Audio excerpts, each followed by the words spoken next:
আসসালামু আলাইকুম।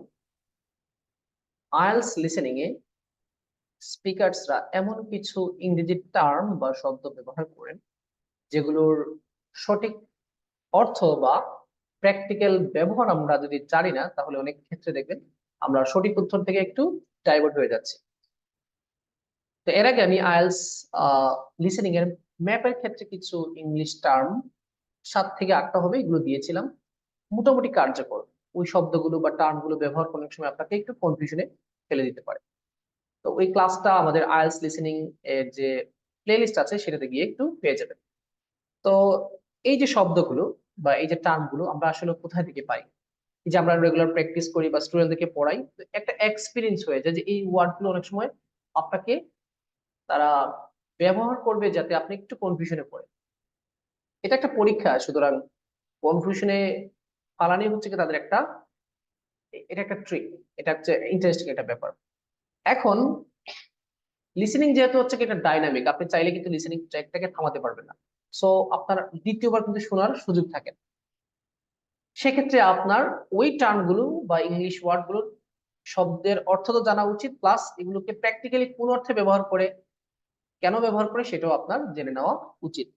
আচ্ছা, তো এখন এই মুহূর্তে আমার কাছে যে ওয়ার্ড গুলো মানে মনে আসলো সেই ওয়ার্ড গুলো আপনাদেরকে আমি শেয়ার করছি। আচ্ছা, দেখেন এই হচ্ছে কি আমার ওয়ার্ড লিস্ট, যেগুলো লিসেনিং এ আপনাকে প্রায় সময় উত্তর থেকে একটু ডাইভার্ট করে অন্যদিকে নিয়ে যায়। সর্বপ্রথম যে শব্দটা দেখতে পাচ্ছেন হাউএভার, খুবই গুরুত্বপূর্ণ শব্দ এটা। হাউএভার অনেকেই আপনারা এটার ব্যবহার জানেন বা এটার অর্থ জানেন। হাউএভার শব্দের মূল অর্থ হচ্ছে কি যাই হোক।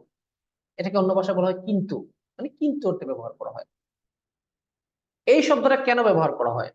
ঠিক একটু আগে যে জিনিসটা বলেছে সেটাকে ডাইভার্ট করার জন্য, সেটাকে বাতিল করার জন্য। ধরুন এখন আপনি একটা বক্তব্য এতক্ষণ শুনেছেন এবং আপনি মাইন্ড সেট করেছেন এটাই হচ্ছে আনসার। ঠিক এর পরবর্তীতে যদি আপনাকে হাওয়েভারটা ব্যবহার করে ফেলে বা বাট ব্যবহার করে, তখন কিন্তু আগের যে উত্তরটা ছিল সেটা বাতিল হওয়ারও সম্ভাবনা থাকে। অথবা এতক্ষণ আপনি যা শুনেছেন সেটা মনে হয়েছে যেটা অপশন না, এটা উত্তর না, এটাকে কেটে দিতে হবে। ঠিক তারপরেই আপনাকে হাওয়েভার বা বাট বলে দিয়েছে, তখন কিন্তু আবার আপনাকে মাইন্ড চেঞ্জ করতে হবে। অর্থাৎ এই যে ধরেন দুই সাইড, দুই সাইডের মাঝখানে হাওয়েভারটা বসে কি করে এই দুইটার সাইডে সাথে মাইল লাগাই দেয়। তো আগে যা শুনেছেন সেটার উল্টা অংশটাকে ব্যাখ্যা করার জন্য হাওয়েভার ব্যবহার করবে। তো আপনি বুঝতে হবে যে একটু আগে আপনি কি শুনেছেন, উত্তরের মানে সম্ভব হওয়ার সম্ভাবনার জন্য স্পিকিংটা শুনেছেন, নাকি উত্তর না হওয়ার জন্য স্পিকিংটা শুনেছেন। আমি আবার আরেকটু ক্লিয়ার করছি। এতক্ষণ যা শুনেছেন সেটা শুনে আপনার মনে হলো যে এটা উত্তর, আপনি ডিসাইড করলেন উত্তর দিবেন। এরপরে যদি হাওয়েভার বলে, তাহলে এতক্ষণ যা শুনেছেন সেটা আপনার মনে হচ্ছে উত্তর হতে পারে, কিন্তু উত্তর না হওয়ার সম্ভাবনাটা বেড়ে যাবে। আবার এতক্ষণ আপনি শুনেছেন, শুনে মনে হলো না, এটা তো হবে না, এটা তো হিরো আলম, আমি যা চেয়েছি সেটা না, কিন্তু ঠিক একটু পরেই আপনাকে হাওয়েভার বলে দিয়েছে, তার মানে আপনার কাছে যেটা উত্তর মনে হচ্ছে না সেটা উত্তর হতে পারে। তো এটাকে আমি আরেকটু ডিটেলস, আপনাকে এত ডিটেলস বোঝাতে পারবো না, কারণ এই মুহূর্তে আমার কাছে লিসেনিং ট্রেক নেই। অসংখ্য লিসেনিং এ হাওয়েভারটা ব্যবহার করা আছে, আপনারা একটু প্র্যাকটিস করে বা অ্যাপ্লাই করে দেখবেন। আবার এটাকে বোঝার জন্য আপনি লিসেনিং ট্র্যাকের যে বইয়ের লাস্টে, আইএলটিএস কেমব্রিজের যে লাস্টের দিকে অডিও ট্র্যাক আছে সেগুলো একটু ফলো করবেন। আচ্ছা, 2 নম্বর যে শব্দটা দেখতে পাচ্ছেন নিদার নর। নিদার নর মানে কি? নিদার নর মানে হচ্ছে কি দুটোই না। ধরেন এ নিদার ন সরি নিদার এ নর বি, নিদার এ নর বি, অর্থাৎ এও নয় বিও নয়। তো নর যুক্ত যদি কোনো আনসার কখনো দেখেন, এটা শূন্যস্থান বা এমসিকিউ এর ক্ষেত্রে খুব ঘটে বেশি, এমসিকিউ বা শূন্যস্থান, তখন নর যুক্ত এর আগের অংশ এবং ঠিক পরের অংশটা বাতিল, দুটোই আনসার হবে না শূন্যস্থান বা এমসিকিউ এর ক্ষেত্রে। আবার বলতেছি, ধরেন এখানে বললো নর জ্যাকফ্রুট, নিদার জ্যাকফ্রুট নর ম্যাঙ্গো ওয়াজ বট, অর্থাৎ আমও কিনা হয়নি, কাঁঠালও কিনা হয়নি। সেক্ষেত্রে দুইটাই উত্তর বাতিল হবে যদি এটা এমসিকিউ বা শূন্যস্থান হয়। আবার ডবল এমসিকিউ এর ক্ষেত্রে আপনার ভাবে চিন্তা করতে হবে যে প্রশ্ন নাবোধক করেছে যে নিচের কোন দুইটি কেনার জন্য সে না করে দিয়েছে, তখন কিন্তু আবার এই দুটো আনসার হতে পারে। জাস্ট আপনি মনে রাখবেন নিদার নর মানে হচ্ছে গিয়ে দুটোই বাতিল। জাস্ট নর ওয়ার্ডটা বা নিদার ওয়ার্ডটা যদি থাকে বা দুটোই থাকে, সেক্ষেত্রে নিদার নর এই দুইটার আশেপাশে বা নিদার এর পরে নরের আগে বা পিছনে, আবার বলতেছি, নিদার নর বা শুধু নর, এই নরের আগের অংশ বা পরের অংশ দুটোই কিন্তু এমসিকিউ এবং শূন্যস্থানের ক্ষেত্রে আনসার হবে না। আচ্ছা, আর ডবল এমসিকিউ কি? ডবল এমসিকিউ হচ্ছে গিয়ে দুইটা উত্তর চাচ্ছে আপনার কাছে। সেক্ষেত্রে না বোধক যদি হয় তাহলে নরের আগেরটাও আনসার হতে পারে, পরেরটাও আনসার হতে পারে। আর হা বোধক হইলে আগেরটাও বাতিল, পরেরটাও বাতিল। আবার বুঝিয়ে বলি, যদি ডবল এমসিকিউ তে আসে, এমসিকিউ এবং শূন্যস্থানে নর থাকলে দুটোই বাতিল। কারণ বেশিরভাগ ওয়ার্ড আপনার শূন্যস্থানে এক ওয়ার্ড থাকে, তাহলে দুইটা তো দেওয়া যাবে না। যদি ডবল এমসিকিউ তে না বোধক আনসার থাকে, না বোধক প্রশ্নটাই না বোধক, যে কোন দুইটা নিষেধ করা হয়েছে তার মানে না বোধক, সেক্ষেত্রে নরের আগেরটাও আনসার হতে পারে, পরেরটাও আনসার। আর প্রশ্ন যদি উত্তর আপনাকে, মানে প্রশ্নের উত্তর চাচ্ছে হা বোধক, সেক্ষেত্রে নরের আগেরটাও বাতিল, পরেরটাও বাতিল। আমি এখন পুরো বিস্তারিত এ টু জেড বোঝাতে পারবো না, কারণ এটা লম্বা অনেক ক্লাস হয়ে যাবে। আপনারা এটাকে যখন পাবেন তখন একটু প্র্যাকটিক্যালি ম্যাচ করে নিয়ে। এখন আসেন ইদার অর। ইদার অর মানে হচ্ছে গিয়ে যে কোনো একটা, ইদার এ অর বি, তার মানে যে কোনো একটা। সো ওয়ান ওয়ার্ডের শূন্যস্থানের ক্ষেত্রে ইদার অর যুক্ত আনসার আগেরটাও বাতিল, পরেরটাও বাতিল, আগেরটাও বাতিল, পরেরটাও বাতিল। ডবল এমসিকিউ তে বাতিল, মনে রাখবেন ইদার অর, অর যুক্ত যদি থাকে, অর যদি মানে যুক্ত যদি কোনো প্রশ্নের উত্তর থাকে, আপনার যদি মনে হয় যে দুটো উত্তর হতে পারে, দুটো হবে না, কারণ টু ওয়ার্ডস এর আনসার গুলো কিন্তু বেশিরভাগ লিসেনিং পার্ট 1 বা 4 এ আসে না।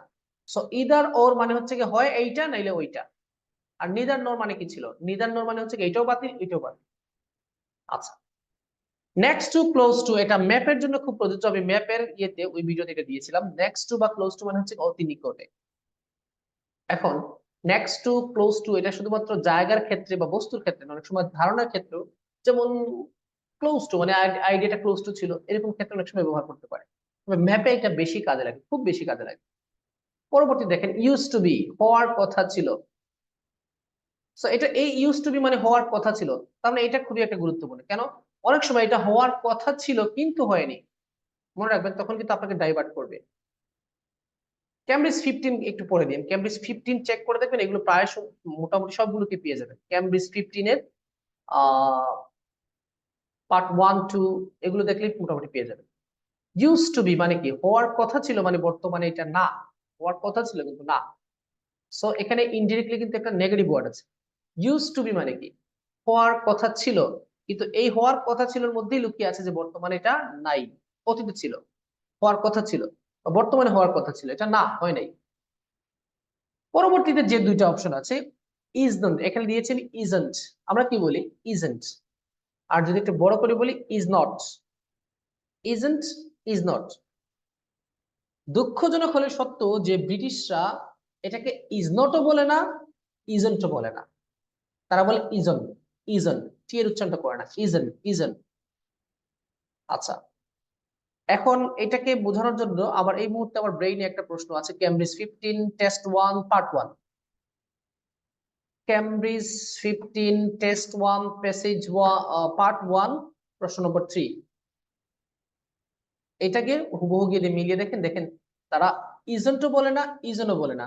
অসংখ্য প্রশ্ন আমি এটা পেয়েছি যে ইজন্টও বলে না, তারা ইজ নটও বলে না, বলে ইজন, ইজন, ইজন, ইজন, ইজন। মনে রাখবেন ইজন, কারণ এই ইজন যদি আপনি না জানেন, এটা অর্থ যে না বোধক, এটা যদি আপনি ধরতে না পারেন, তাহলে কিন্তু উত্তর কিন্তু আপনি মিস করার সম্ভাবনা খুব বেশি হয়ে যায়। লাস্ট যেটা হচ্ছে জিরো। এখন জিরোকে তারা জিরো বলে না, তারা বলে ও। যেটা আমরা জিরো বলি ওটাকে ব্রিটিশরা বলে ও। তো এটা খুব একটা আহামরি কিছু না, এটা মোটামুটি সবাই পারেন। হাওয়েভার এবং ইজন্ট, এই দুইটাকে ভালো করে শিখে রাখবেন এবং এটা এই দুটাকে চোখে রাখবেন বেশি। এই দুইটা খুব বেশি আপনাদেরকে ডিস্টার্ব দিবে। আর নিদারের যে অরটা, সরি নরটা, or nor, or nor, however isn't, or nor however isn't, এই যে চারটা আছে, এই চারটা খুবই গুরুত্বপূর্ণ, যেটা লিসেনিং এ প্রায় সময় আপনাকে একটু ডাইভার্ট করতে পারে। আমি জানি না যেটা আমি বোঝাতে চেয়েছি আপনাদেরকে বোঝাতে পেরেছি কিনা।